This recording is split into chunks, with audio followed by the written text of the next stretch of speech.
So now it's time for Tennessee Wildcast, live from Studio B at the TWRA headquarters in Nashville. Here are your hosts, Doug and Jason.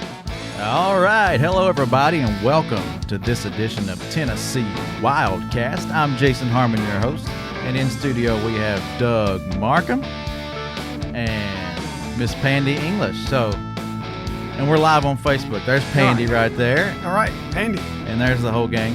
Yeah. But we are live on Facebook. Doing this whole new experiment thing with something called Wirecast that you have masterminded in here. Well, we're trying to figure it out, and I think we're getting there. But last week we were trying to be live on Facebook, and it wasn't working, but now we are live on Facebook. We are. We got on there. We used a iPhone trick to get on there, too. Yeah, we had cord on, but this is a whole different ball game right here. Hotspotting it. But anyway, we're making it work, and we're going to try to monitor questions, and yeah, if y'all have questions out there to ask Miss Pandy, yes, we will let y'all ask, and we'll try to answer them for you. All right, well, let's get to it right away. Pandy English is our guest today, and Pandy, thank you for coming on here and helping us suffer through this. You are very welcome.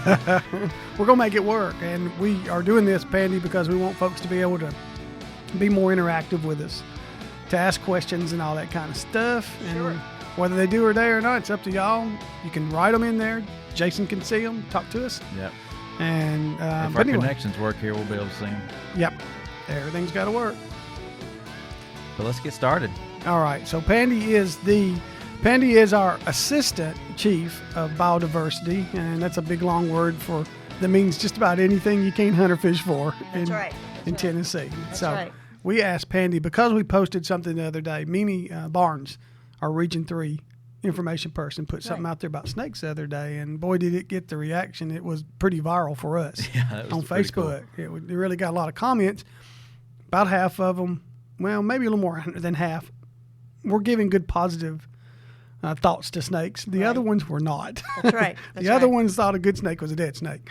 So that's what we want to talk about. I want to talk about snakes in Tennessee and poisonous versus non-poisonous. Folks want to ask questions, they can. And Pandy, one of the things that most people cannot believe is that it is illegal in Tennessee to kill a snake. That's right. What does that mean exactly? Exactly what I said? Exactly what you said. That's right. It's illegal to kill a snake in Tennessee. Snakes are non-game animals, and so it is illegal to kill any animal that does not have a season on it. So snakes are protected. And that's not the only reason they're protected. They're protected because they're a vital part of our ecosystems. They serve a very important part in the food chain. I see that, Pandy, and I've been here a long time now, and I'm of more of that age that a lot of guys out there just aren't going to change their mind on snakes. But maybe because I've been at this agency for so long and I've listened to folks like you, I think killing a snake is you might as well go out and kill a songbird. I mean, I don't see a big difference other than the people out there saying, what are you talking about? The poisonous ones, yes. That's another thing. But the other 90% of them, they're just out there eating bugs. That's right. And mice. Right. Stuff like that. And mice, especially mice. And right. So, folks are always shocked when I say I'd lots rather have a rat snake in my garage than a mouse. Because mice can carry diseases that people can catch. But snakes, they don't carry any disease that humans can catch. They're just important as far as controlling rodent populations. And like you say, most of them are harmless. We've got 32 species of snakes in Tennessee. 32. 32. Now, only 4 of them are poisonous. Okay. And I'm saying poisonous, but that's incorrect. They're actually venomous. Okay, what's the difference? What do you mean? So the difference is a poison is something you consume. So if you eat something and you die from it, you are poisoned. But if something injects something into you, then that's a venom. So Excuse us for saying poisonous. There venomous. You go. Yeah. So they're venomous versus poisonous. But we only have 4 that are venomous. And so, we're broadcasting from Middle Tennessee. Those 4 are the cottonmouth, and it only comes as far east as Cheatham County. So typically, if you get to Davidson County, you're safe from cottonmouth. The other one is the pygmy rattlesnake, which is a threatened species. I have looked and looked and looked and looked and looked for the pygmy rattlesnake, and I've never been able to find one. And they literally are about this. They're tiny. Right? Yeah, they're never get any larger than 2 feet. Okay. So, so if you're in Middle Tennessee, you've got to worry about copperheads and rattlesnakes. And I've been bitten by a copperhead. You have? I have. Yeah. I have been bitten by a copperhead. Wow. How'd that go? It went fine. You're still with us. As far as that goes. But she's still with us anyway. You know, and speaking of that, venomous, even the ones, Pandy, that are venomous, you are still here. You got bitten. Even the folks that get bitten, what usually is the results? How many die or how many get really sick? Or You know, it's very, very rare for anyone to die from a snake bite. When I was bitten by the copperhead, I was doing what my mother always told me not to do, and that is, you know, if you're out in the woods, you need to always be able to see where you're putting your hands and your feet. And if you can see where you're putting your hands and your feet, then you don't have to worry about things that are going to bite you. But I was walking along a ledge, and I had my hands behind me to balance me, and something just popped me right on the finger, and it was a young of the year northern copperhead, and it fell off onto the ground, and I looked down and I thought, oh great, I'm going to get bitten on the hand and on the foot on the same day. But actually it just crawled off, and I called in to dispatch and told them I'd just been bitten by a copperhead. They dispatched me through to the emergency room, and they told me that if I had a tetanus shot within the year, to go home and take a Benadryl. And that was for the northern copperhead. Now, you wouldn't want to do that with the timber rattlesnake, and everybody's bites are different. So that's me, But if you get to a hospital, one of my favorite herpetologists is Lisa Powers. She might be out there. Lisa's great. Call in, Lisa. She's right in, Lisa. We do have a few write-ins. Yeah. All right. So, she always says her best snake kit is a set of keys. So if you can get to the car, get to the hospital within a couple hours, you're going to be okay.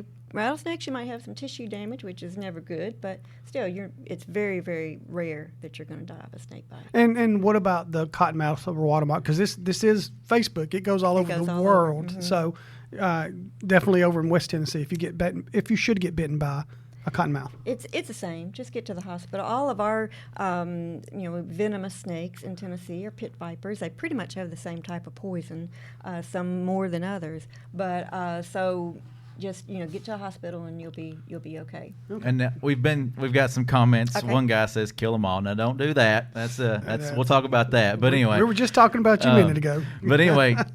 Some folks said venomous versus non-venomous, and then we corrected ourselves on that. That's true. Not poisonous, but venomous. Right, non-venomous. That's my fault. Yep. So that's all right. But we got some pictures that you sent us, and I was just curious if you want to hit on images of these guys. So this is a rat snake, and this picture is taken by Bob English, my husband. And we get more phone calls about rat snakes than any other snakes, and the reason is you could be sitting out on your deck, and all of a sudden, a snake will be crawling up the pole towards your deck. And these are the best climbers of any snakes. They're excellent climbers, and they're big, so they can get up to 5 feet, sometimes more. And so they're large, and so they capture people's attention. I want you to look at the eyeballs on the snake too. Oh, absolutely, right? yeah. Mm-hmm. So one of the ways that you can tell venomous versus non-venomous is you look at those pupils, and you see these are round pupils, and so non-venomous snakes have round pupils, whereas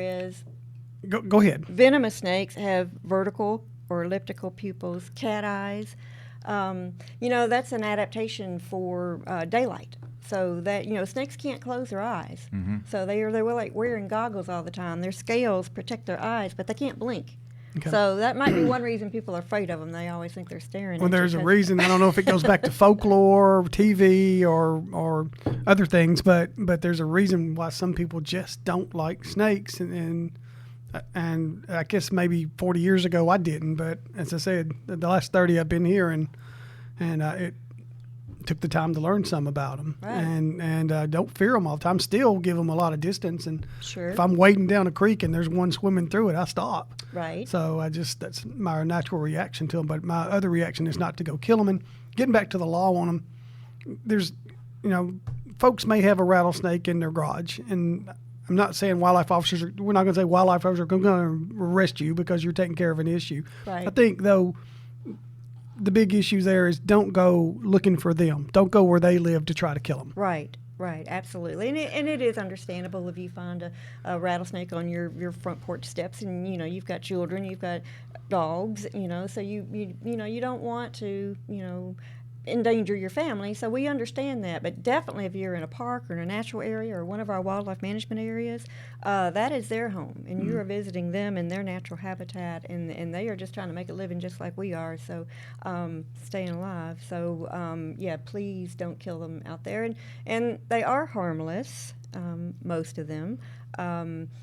I wanted to go back to the rat snake because we get a lot, if you can, we get a lot of phone calls about rat snakes because people think that they're poisonous. That's what was posted on Pandy's site, venomous. Mimi's site, by the way, or our site. Go ahead. Yeah, people think that they are venomous because they are being defensive. And if you've got a snake in this position, you know, it is being defensive at this point. And this snake will flatten its head out. And so, you know, you've always heard a venomous snake has a wide head and a narrow neck. Well, this snake purposefully flattens its head out so that it will look venomous. Right. It will hiss, and it will even shake its tail in leaves or debris. And so people will call and say, but it rattled.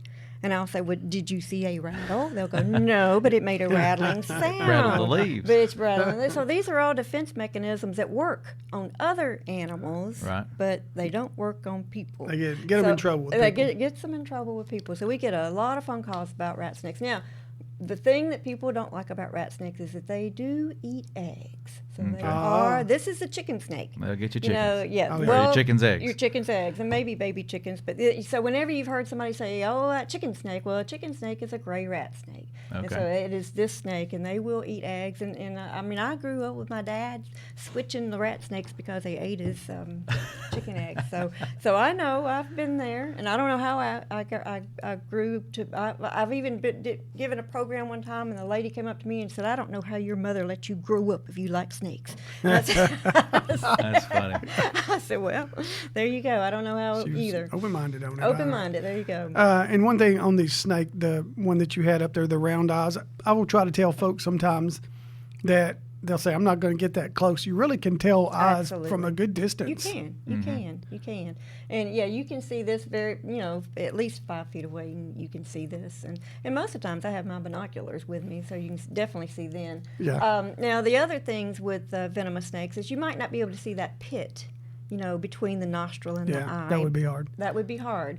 But, the other things, venomous snakes have big head, narrow neck, chunky body, typically not good climbers. So if you just saw something climb up a pole to get on your deck, it was not a poisonous snake because they don't climb that well. Okay. And just their coloration. So I think the next one is a Yeah. copperhead. Let's look at a poisonous. Yeah. Pardon me, a venomous snake. A Get that Venomous. venomous Yeah. snake, and and I'm sorry, you might think I'm weird or crazy or whatever. No. This is a beautiful animal. I mean, this is a beautiful animal. They are. You cannot tell me this is not beautiful. I mean, look at those colors. Mm-hmm. I mean, they are copper in color. They're beautifully marked. You can see the pit. We can't point, I don't guess, unless you've got a little mouse over No. there. But you No. can see the pit below the eye. All of our venomous snakes are pit vipers, and the pit is a special organ that venomous snakes have, and it's a heat detector. So that allows them to hunt at night. So they're going to lay in wait, and when a mouse runs down a trail or in front of them, they're going to detect that heat with that pit, organ, and then that's going to tell them when to strike. So, this is a northern copperhead. When you look at the markings on the northern copperhead, they have what is called hourglass markings. And you can see the head and the top part of that, but look at the bottom part. That hourglass is wide on the side, narrow over the top, and wide on the other side. Now, there are snakes out there, again, that are mimicking venomous snakes, trying to protect themselves, but again, it doesn't work with people.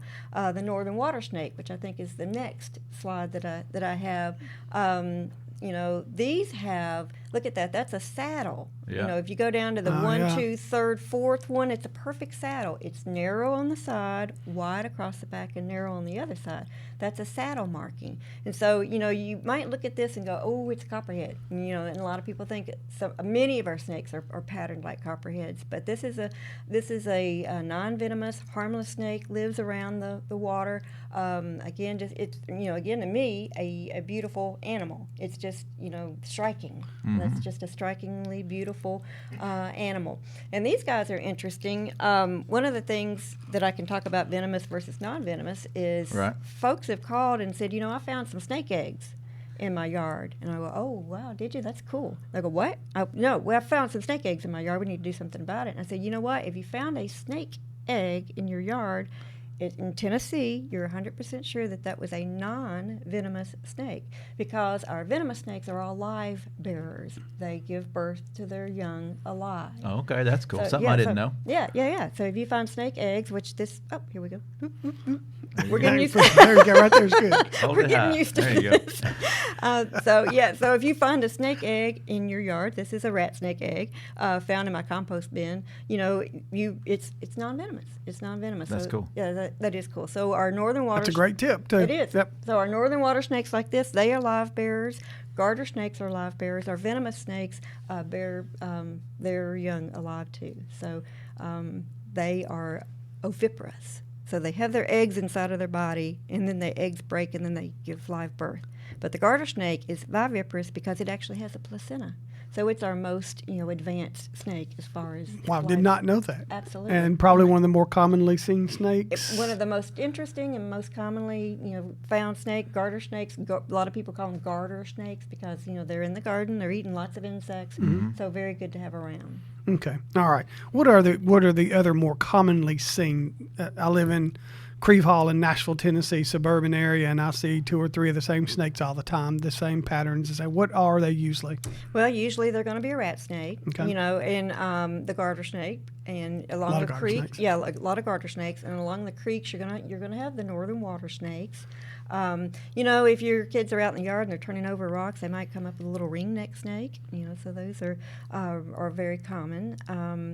And if you're very, very lucky, you'll have king snakes. And so people will call and they'll show me pictures of their king snakes. So even if you don't like snakes, you should like king snakes because they eat snakes. Other snakes. I've seen one do it in my yard. Oh, yeah. wow. And I also saw a hawk carry off a snake a couple of years ago in my yard. Tried to take pictures of that. But, yeah. So they have their own predators too. They That's have right. things that will. Oh, yeah. Hawks eat, snakes. The other snakes eat snakes. Will a turkey eat a snake? I bet a small one. Because I caught some video of turkey fighting with a black snake in my yard, and it was on Facebook and stuff. If y'all go back and far enough to watch that, but anyway, it was pouncing on it, and I think probably trying to protect her nest. Yeah, well, it depends on how big it is. If it's we have snakes as tiny as large worms, and they're called worm snakes. So there's a lot of variety of snake sizes and shapes and colors, and so yeah, in Tennessee we are very, very diverse. In whatever department you want to get into, we're a very diverse state, and that includes snakes. Pandy, do you know right off how many species of I know you said snakes, just how many species of animals we have in Tennessee? That's asking outside the box question because it's not game and non-game. Oh, me. No, I do not. Okay, all right. We'll look that up later. Okay. I could give them to you individually. We've got 77 species of crayfish. We've got over 300 species of fish, over 300 species of birds. We've got. Just got to add them. Yeah, you guys add them up out there for me. Okay, I might get you to do that when we're done here. Hey, let's show them that real quick over there. This picture? Yeah, let's show them that picture. I've seen this photo. It's been around forever. Here, right over there. It was in our trailer, just like that, Pandy. There we go. Excellent. So this is showing on the left. I hope it's your left. A venomous. We do too. Yep.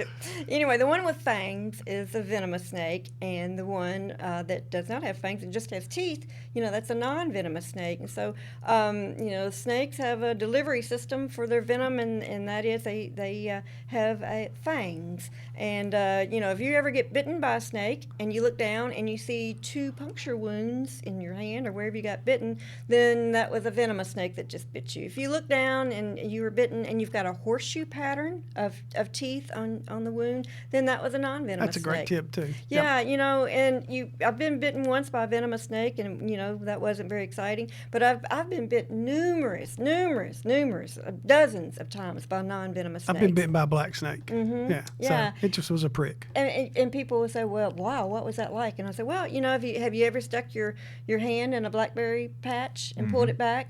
No worse than that, because their teeth that they have, they're not using those teeth to chew anything up. all they use their teeth for is to hold their prey in place. And they've got recurved teeth, just like a recurved blackberry thorn. And so it just kind of catches you because they eat their food whole, and so they're going to swallow the whole mouse or the whole rat or whatever, whole snake, whatever it is. You're good. And yeah, good, thank you. If you got bit by one of those and you jerked back, or pulled, would it pull their teeth or break their teeth or? I don't think so because our skin is pretty soft compared to their teeth. Now, sometimes they'll chew on you. If you. And that's because, see these pictures like this, we kind of corral the snakes sometimes to get pictures, and so sometimes I'm working with them. Sometimes they'll get me and they'll kind of chew on me. But again, it's no worse than if you were in a blackberry patch. But I don't think their teeth broke. No. Okay. But Does a venomous snake use venom every time it takes prey? absolutely not. Okay. So that copperhead bite I got was non-eventful because it was a dry bite. It was. Yes, and so that copperhead was just saying, "I'm here, go away," but it did not deliver. It bled a lot, and I put my hand down and squeezed, and by the time I got to the car, it stopped hurting. Yeah. So it was a dry bite, and I think with copperheads, like half the time, it's a dry bite. So if you get bitten, and I know we used to talk about this a lot, maybe we don't have to anymore, but the old westerns always cut you up and sucked your blood out and the venom with it. So, And then you should die cut yourself up? you die of a serious infection. So please don't do that. I do. Are we wrapping up Yeah, or what? no, go ahead. But Good time. I do have something else I wanted to show folks. I don't know if I can show you or not with where we are, but a lot of times people will call and say, "I found a snake skin in my in the garage, basement, whatever," and then I called the animal removers and they came out and they said it's going to cost hundreds of dollars to get rid of it and all this kind of stuff. But not to say anything against our animal That's removers. okay. It's all right. Yeah. They may not see it. Sorry. Go ahead. But anyway, you can tell.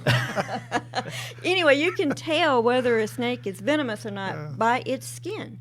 And I've even had people say, or I've had people just mail me in their skin, put it in an envelope, put it in between two pieces of paper, send it to me, and I can tell you whether or not it was venomous or not. And that is because you can look at the skin. You've got to be able to tell two things. You've got to be able to tell the head from the tail, which, a snake's head looks... don't know if we can get that or not. Yeah, right there. Right there. there. We go. Looks great. So you can see the head. You can see the eye caps there. So that's one of the first things that they shed when they shed. So that's the head. And then so you got to be able to tell the back from the bottom, the dorsum from the ventral. So you can see the dark scales on the top and the light scales on the bottom. Then you go all the way down to what is the tail. And then if you look at the subcaudal scales. Okay, All subcaudal. right. Yeah, there you go. That sub means below and caudal means tail. So the scale's below the tail. So if you look underneath, and again, I don't know if you can see it or not. Yeah, you can really good. So, see those are two rows of scales going down to the tip of the tail. That tells you in Tennessee that is a non-venomous snake. Now, if it was I'm going to show you a section of a rattlesnake tail. Uh-oh, look out, Doug. Will it bite me? Now All right. this one, it might be a little hard to see it, but it's only one row row. of Yeah, scales see that. going across. So that's how you can tell. But if folks want to send me a scan, I can tell them pretty much I can tell them if it's venomous or non-venomous, and sometimes I can almost identify them because we can look at whether or not the scales are keeled and all that kind of stuff. Okay. All right. Contact information for you? Contact information is you can call at 781-6613, or you can email me at pandy.english@tn.gov. There you go. Say that one again. That was easier. If they want to send you something, you can send them an address, right? Sure. Yeah, Okay. yeah. So it's pandy.english@tn.gov. Just like the language, right? Just like the language. Just There you like go. the language. There you go. All right, Pandy. Anything else you want to show them before we get out of here today? And Another question that people might be asking: Can they keep wildlife? Can they keep a snake if they see one and they like snakes and they want to catch it? Can they keep it? good question. No, that is a very good question. And no, you cannot. You cannot remove any animal from the wild except during a season. There is no season on any of these animals, so you cannot remove them from the wild. If you have them, like a nature center sometimes will will have one, or the zoo will have snakes. They have a Right. very special permit that they have for educational purposes. You can not take an animal out of the wild and return it to the wild, and that's for diseases and things. Of that Even sort. we couldn't bring in a live there snake. you go. We were going to bring in a live snake and show it to you, but even we cannot do We that. were That told is- no. We were told Yeah. don't do that. Okay, Don't so do we're going that. to follow the law just like There you go. Just like everybody else. There you go. There so. you go. All right, what else, Jason? Anything else? Any questions? We've had fun here today, and I hope we've informed everybody on, all the good stuff about snakes. There you go. Yeah, and And- thanks to the ones that did come in. We want more people to come in here. Pandy, you've been gracious to let us work on this today. All right. Very We've cool. been in and out of we'll get you back. Facebook. We'll get you back. There's so many animals you can talk about. There you go. All that 77 Biodiversity plus covers it 300 all. plus- you do. Everything but hunting and fishing, right? Who And knows? maybe a few in there. All right, Pandy, you were great and appreciate everything. It's pandy.english@tn.gov. There you go. She is the assistant chief of biodiversity. There you go. Even though right now we don't have a chief, so you're kind of it. Acting. All right, Jason. Hey, thanks for watching on Facebook today. We are still live. We've dropped out a couple times, and I started it back, so we were in and out on Facebook. But thanks for joining us if you did, and keep coming back. We're going to try to keep doing this and be a little smoother, be a little Yeah, cleaner. we'll figure it out. Jason will figure it out. We're going to be Always putting Jason. this show on YouTube, and you can go watch the whole show there. But just keep following us on Facebook. Follow us on Twitter. Had a lot of Twitter action this weekend during the 4th. We did. The boating stuff was great. Yeah. The officers did a wonderful job with it. And then Instagram. We're out there on Instagram. So just follow us the best way you can. And don't forget tnwildlife.org, our website. All the information you need is right there. So, All right, Jason, good job. yeah. Pandy, Thank great you, job. Thank Pandy. you. Well, See Appreciate everybody. it.